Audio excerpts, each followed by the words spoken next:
Okay, ngayon naman ay pagluluto ko kayo ng pork adobong takway. Yes, wala nang intro-intro. Linisin natin ang takway sa pamamagitan ng isang kutsilyo. Ayan, ganyan lang paglilinis, kinakaskas. At dapat ganito ang itsura pagkatapos malinis. Ayan, napakalinis na. Pag binali mo yan, wala nang balat. Or wala nang, ewan ko kung anong tawag doon, kulapot. Ayan, ayan, nakita nyo, no? Napakalinis na yan. So, gawin lang lahat para matapos. At eto na, tapos na ang ating paglilinis. Yan. Ready na tayo para magluto. Okay, halagang 80 pesos na karne ng baboy. Lulutuin natin siya sa sarili niyang mantika. Yan. Pag nagmantika na yan, alisan natin. Or alisin natin yung masyadong marami yung mantika eh. Yan. Bawasan natin pala. Ano ba naman yung Tagalog ko? Palibasa Ilocano eh. Ayan. So dito na rin tayo magigisa ng bawang. Ayan. Okay. Ayan. Yun. Pwede na natin isunod yung sibuyas. Okay. Yan. Ito actually ay natutunan ko doon sa Muntinlupa before. Nung ako po'y nakatira doon, marami kaming kakilala na nagluluto ng ganito takway. Yan, pwede na natin ilagay yung nilinis nating takway. Hindi ko alam ito dati noon. Sa totoo lang, hindi pinapansin ang ganitong takway sa amin. Nung araw, nung panahon ko. Ang alam lang namin ay ginataang sariwang gabi. Yung laman at saka yung tangkay. Pati dahon, hindi namin niluluto yan eh. Yan, yung talbos lang, okay lang siguro yan.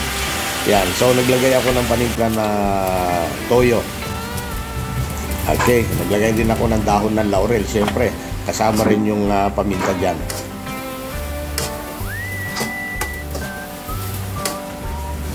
Okay, pwede na tayong maglagay ng, suka.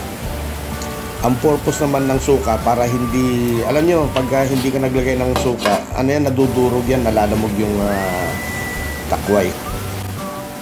Ayan, kita nyo, kahit medyo halos luto na, buo pa rin. Yan, naglagay ako ng magic para maging magic ang sarap.